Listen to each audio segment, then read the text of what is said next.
5,000 meals a day.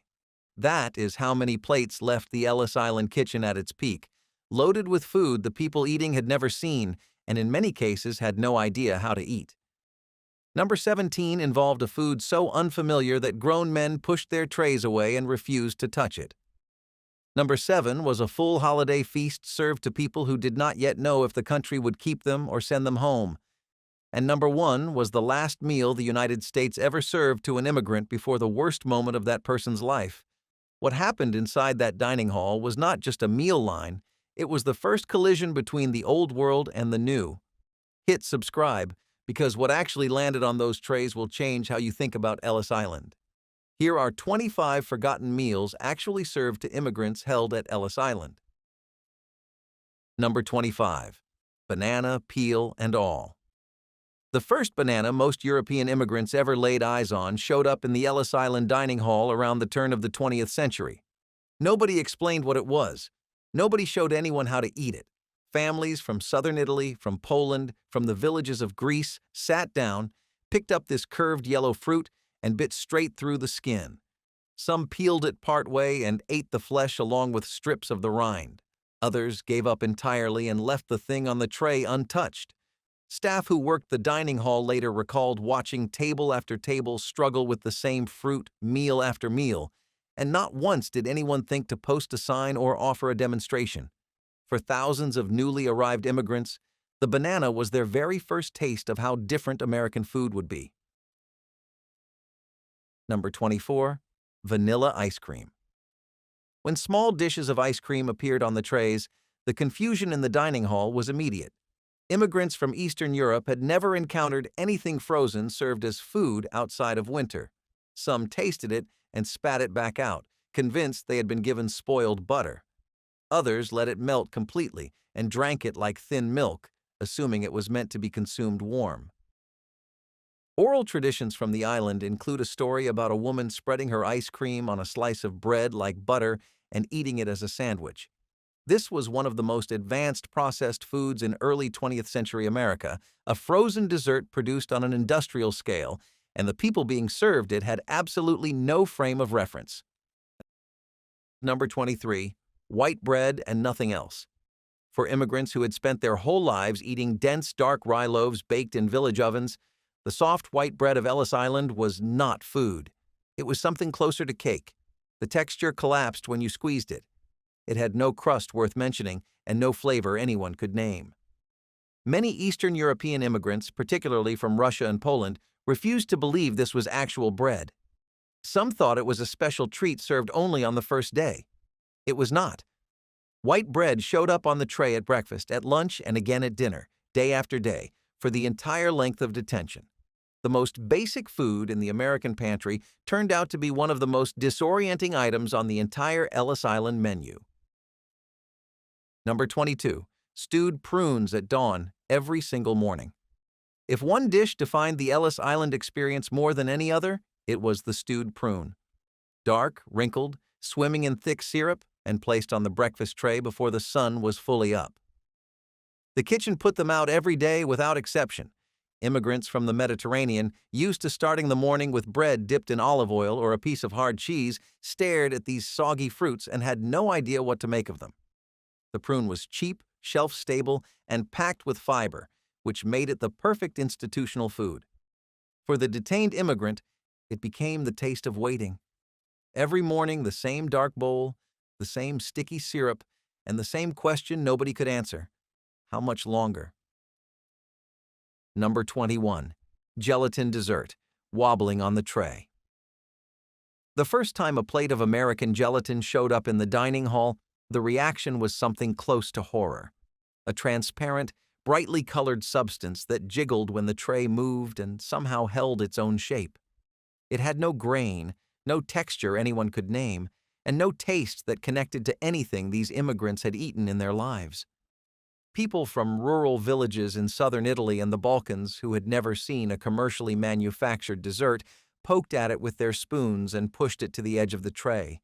Some thought it was medicine. Others assumed it was some sort of animal product they simply could not identify. Gelatin was a novelty of American food processing, and it arrived at the table with zero explanation. Number 20. American coffee thin enough to see through. The coffee served in the Ellis Island dining hall tasted like hot water that had once stood near a coffee bean. For immigrants who had been drinking thick Turkish coffee their entire lives, or the strong espresso of Italy, or the deep-brewed pots of Scandinavia, this pale brown liquid was barely recognizable as the same drink. Institutional coffee at the turn of the century was brewed weak, produced in massive batches, and cut with condensed milk instead of sugar. Some immigrants took one sip and set the cup down permanently. Others, desperate for anything warm after weeks at sea, drank it in silence. Across almost every nationality that passed through the island, the coffee delivered the same message. Even the small comforts would be different here. Number 19. Oatmeal porridge with nothing in it. A bowl of gray, completely unseasoned oatmeal appeared on the breakfast tray alongside the prunes. Lukewarm, thick, and bare. No salt, no sugar, no butter. Immigrants from Scotland and Ireland, where porridge was a deeply personal food prepared according to strict local custom, found this version insulting. Immigrants from Southern Europe, where oats were fed to horses rather than people, found it baffling. The kitchen was feeding 1,000 people at a sitting, and individual seasoning was not part of the operation. What landed on the tray was fuel, plain and simple. A gray paste that sat heavy in the stomach and marked the start of another uncertain day in detention. Number 18. Canned corned beef from a sealed tin. The can itself was part of the shock. Immigrants who had grown up buying meat from a village butcher or slaughtering and curing their own were now staring at a sealed metal container that claimed to hold beef. The corned beef inside was pink, salty, and pressed into a uniform block that bore no resemblance to any cut of meat anyone at the table had ever seen. It was a product of the American meatpacking industry at full efficiency. Some immigrants ate it gratefully. Others picked at it with their forks, searching for the grain of the muscle, some evidence that this had once been part of a living animal. For many detained immigrants, canned corned beef was their first direct encounter with industrial processed food. Number 17. Tapioca pudding. This is the item that stopped people cold. When bowls of tapioca pudding were placed on the trays, the reaction across the dining hall was not merely confusion. It was revulsion. Tapioca, made from the starch of the cassava root, was processed into small translucent pearls that sat suspended in a pale, sweet custard. To immigrants who had never encountered it, those pearls looked exactly like fish eggs, or worse, like the eyes of something small and dead, floating in cream. Accounts from the period describe entire tables refusing to eat. Men who had survived weeks in the steerage hold of a transatlantic ship, who had choked down salted herring and stale bread and whatever scraps they could bring aboard, sat in front of a bowl of tapioca pudding and would not lift their spoons. The kitchen staff on Ellis Island reportedly saw this reaction so regularly that tapioca became a running joke among the workers. But the pudding never left the menu. Tapioca was cheap. It was easy to prepare in enormous batches. It was technically nutritious. It checked every box the food service cared about. Whether the people being served were horrified was simply not part of the calculation. They could have served stewed fruit, a cookie, bread with preserves, anything that crossed cultural lines more gently. But tapioca was the institutional answer, and institutions do not bend for feelings. What made it worse was that the pudding often arrived at the table cold. Warm tapioca at least had the decency to feel smooth on the tongue. Cold tapioca thickened into a gelatinous mass where the pearls stood out even more prominently, each one catching the light from the dining hall's tall windows. For a person already exhausted, confused, and uncertain about their future in this country, a bowl of cold tapioca pudding was not dessert. It was the moment when American food stopped being merely foreign and started feeling hostile. Number 16. The bologna sandwich. If one item on the Ellis Island menu could be called the unofficial national dish of American immigration processing, it was this. 2 slices of soft white bread with a round pink disc of processed meat between them. No mustard, no lettuce, No explanation of what the meat was or where it came from. Immigrants from Italy, where cured meats were crafted by hand in regional traditions going back centuries, picked up this sandwich and recognized nothing. The bologna of Bologna was a delicacy. The bologna of Ellis Island was a mass-produced cylinder of ground pork and beef trimmings, pressed into a casing and sliced thin by machine. It was served cold, and it appeared on the tray more often than almost any other item on the menu. For many detained immigrants, this single pink disc between two pieces of collapsing bread was what the promise of America actually tasted like. Number 15. A Frankfurter in a split roll. The hot dog was still a relatively new American invention when it started showing up on the Ellis Island menu. Immigrants from Germany and Austria, where sausages were a serious and regionally specific tradition, looked at this small, steamed tube of processed meat tucked into a piece of bread and could not connect it to anything they knew. Everyone else had even less to work with. No mustard, no relish, no condiment of any kind, just a warm sausage in a soft roll. In parts of Southern Europe, the idea of putting meat inside bread was so unfamiliar that some immigrants reportedly took the Frankfurter apart before eating, treating the sausage and the roll as two separate foods that had been accidentally stuck together. Number 14. Crackers dissolved in warm milk. The weakest arrivals on the island got a different kind of meal entirely. Immigrants who came off the ships too sick to sit upright, pregnant women, small children, and elderly detainees who could not handle solid food, were given a bowl of soda crackers broken into pieces and soaking in warm milk. Bland, soft, and barely a meal by any definition. The same preparation had been standard in American hospitals for decades. It was the food of invalids, of people too weak to chew. And for a young mother who had just survived 2 weeks in the steerage hold with a child on her hip, it was sometimes the only thing standing between her body and total collapse. Number 13. Overcooked macaroni. Of all the cultural collisions that played out in the Ellis Island dining hall, this one cut the deepest. The kitchen staff boiled the pasta until it lost all structure, becoming a soft, starchy mound that stuck to the spoon and fell apart on contact. No olive oil, no garlic, no sauce made from anything resembling a real tomato. Just overcooked noodles sitting in a puddle of thin, watery liquid that the kitchen labeled as sauce. Italian immigrants who had been making pasta by hand for generations sat in silence and stared at what America had done to their food. Some refused to eat it. Others forced it down and felt something shift inside them.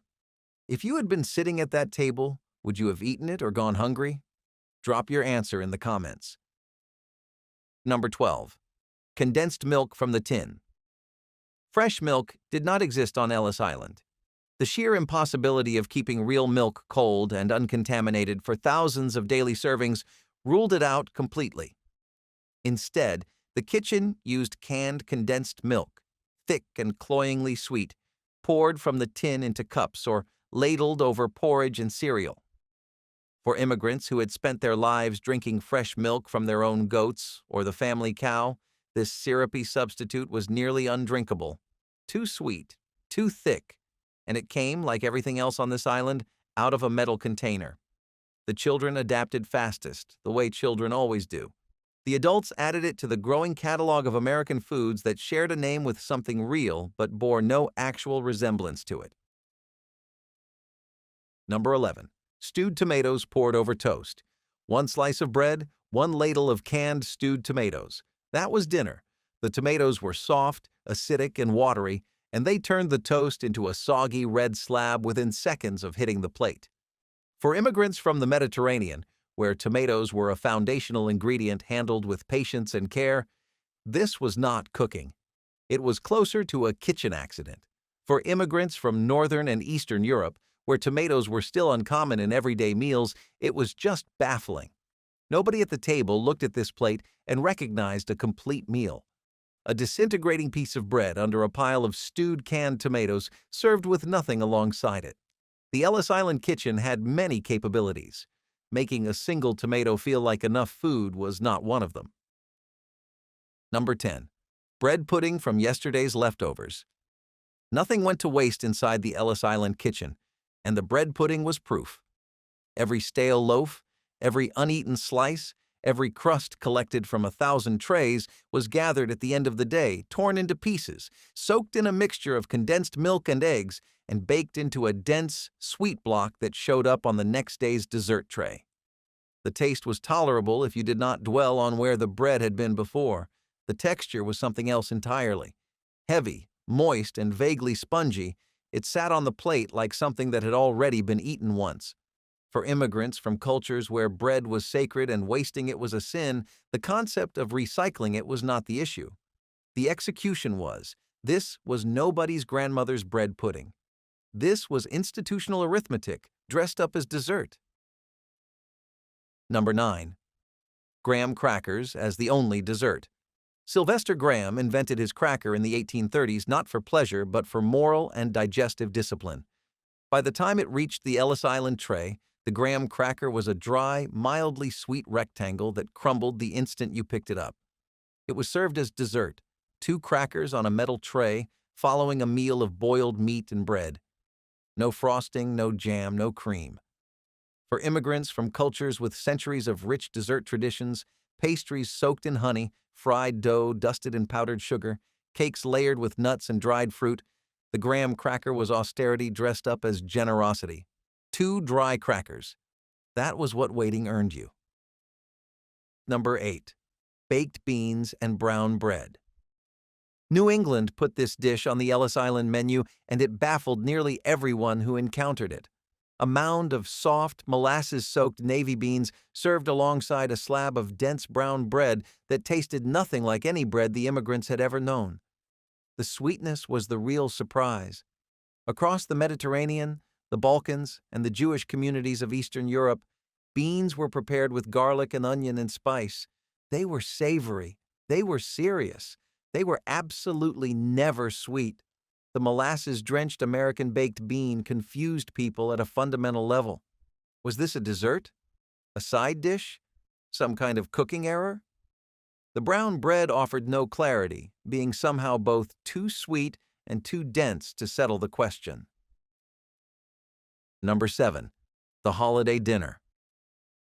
Once a year, the detained immigrants who had been held on Ellis Island through the weeks leading up to Christmas were served a meal that bore no resemblance to anything the kitchen had ever produced before. Roasted turkey, carved and served hot, cranberry sauce, bright red and tart, mashed potatoes with gravy, pie for dessert, a full traditional American holiday dinner served on the same trays in the same hall where prunes and watered-down soup were the norm every other day. For many of the immigrants at those long tables, this was more food in a single sitting than they had seen since leaving home. Some had been detained for weeks, waiting on a medical clearance that might never arrive. Others were in the middle of legal proceedings that would decide whether they could stay or would be sent back across the Atlantic. The administration ordered the holiday meal as a matter of basic institutional decency, but the effect was far more complicated than simple kindness. For a detained immigrant sitting with a plate of turkey and cranberry sauce, a food they had never tasted and had no word for in their own language, the meal was both a gift and an open question. This is what America eats on its finest day. You may never eat it here again. Accounts from the period describe immigrants who wept during the holiday dinner. Not from sadness exactly, but from the overwhelming weight of being fed so generously by a country that had not yet decided whether to let them in. The children ate everything, as children always do.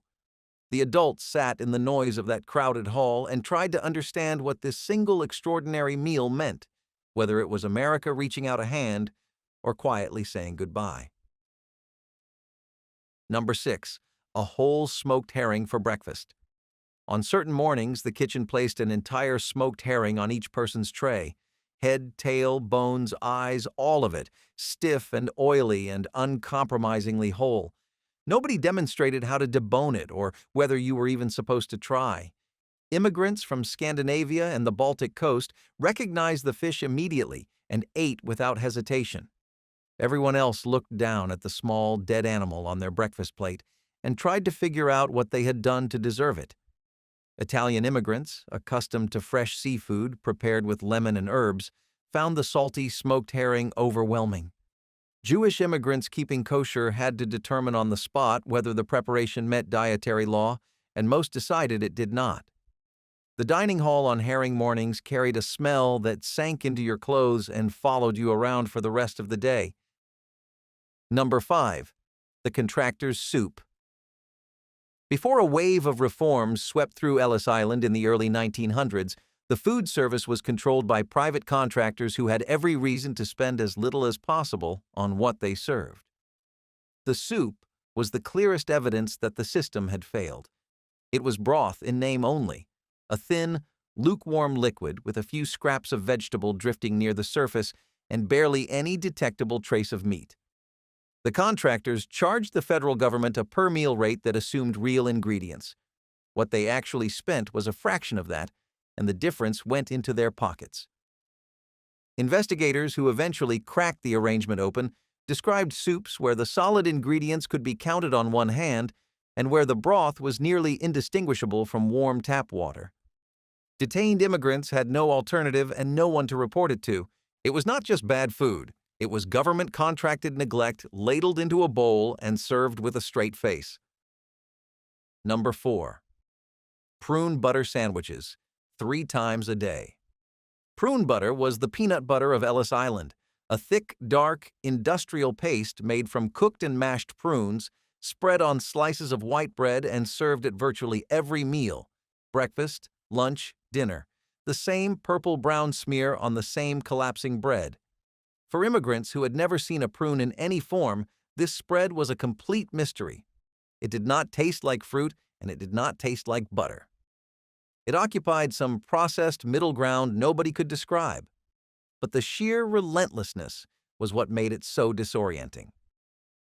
Detained immigrants who spent weeks or even months on the island ate prune butter sandwiches so many times that the taste welded itself permanently to the memory of Ellis Island. Years later, when they described their detention, the prune butter was almost always one of the first things they mentioned. Number 3. The kosher kitchen that took years to build. Jewish immigrants who arrived at Ellis Island observing strict dietary law faced a crisis the moment they sat down. The standard kitchen did not separate meat from dairy. Pork products showed up on trays without warning. No rabbi had certified any of it. Jewish detainees who refused to violate their faith simply did not eat, surviving on dry bread and whatever fruit they could set aside from other meals. Some went days without a real meal. It took sustained pressure from Jewish aid organizations, formal complaints, and public reporting that embarrassed the federal government before Ellis Island finally established a separate kosher preparation area. Even then, that kitchen was smaller, less funded, and served a narrower range of foods than the main hall. But it existed. And for a Jewish immigrant who had crossed an ocean only to discover that the first American institution to receive them could not feed them without violating their faith, that kitchen was proof that this country could be pushed to listen. Number 2. The box lunch. The very first food the United States government placed in an immigrant's hands was not served in any dining hall. It was handed out in a small cardboard box before processing had even started. Inside, a sandwich, usually bologna or cheese on white bread, a piece of fruit, and sometimes a small cookie. That was it. This box was given to people who had just completed a crossing of 1 to 3 weeks in the steerage hold, where the food was rancid, the drinking water suspect, and seasickness had left many unable to keep anything down for days. They stumbled off the ferry, still unsteady on solid ground, still gripping everything they owned, and someone pressed a cardboard box into their hands. No greeting, no welcome speech, just a box with a sandwich inside it. The first meal in the United States of America came in a container you were meant to throw away, and nobody even told you it was supposed to be a welcome. Number 1. The last meal before deportation. Not every immigrant who came through Ellis Island was allowed to stay. Roughly 2% of all arrivals were turned back, which across the decades meant tens of thousands of people. Those whose cases were denied, those who failed the medical examination, those who could not convince the Board of Special Inquiry that they would not become a public charge, were held on the island until a ship could carry them back, and before they walked to the dock and boarded that return vessel, the United States government sat them down one final time and served them a meal, a hot meal, meat and bread and coffee, placed on the same trays, in the same hall, by the same kitchen staff who had fed them every day of their detention. There was nothing remarkable about the food itself. What made it unforgettable was the act. The person sitting at that table had sold a farm, or borrowed from every relative in the village, or walked across half of Europe to reach the port. They had survived the crossing. They had stood in the registry hall and answered every question, and the answer was no. Some had family already in America waiting for them on the Manhattan side. Others had no one left to go back to. The deportation meal was served without ceremony. No official came to explain what would happen next. The kitchen simply placed the food on the tray the same way it had every other day, and the person ate or did not eat, and then it was time to go. The last thing America did was feed them one more time, one final meal, as if the country owed them that much at the very least. Those were the meals that greeted millions at the door of the United States. Every unfamiliar fruit, every bowl of gray porridge, every cold pudding, and every holiday turkey told the same story. A country that wanted your labor and your future but had not thought very carefully about your lunch. Which of these meals hit you the hardest? Drop it in the comments. And if you have not already, hit subscribe. Until next time.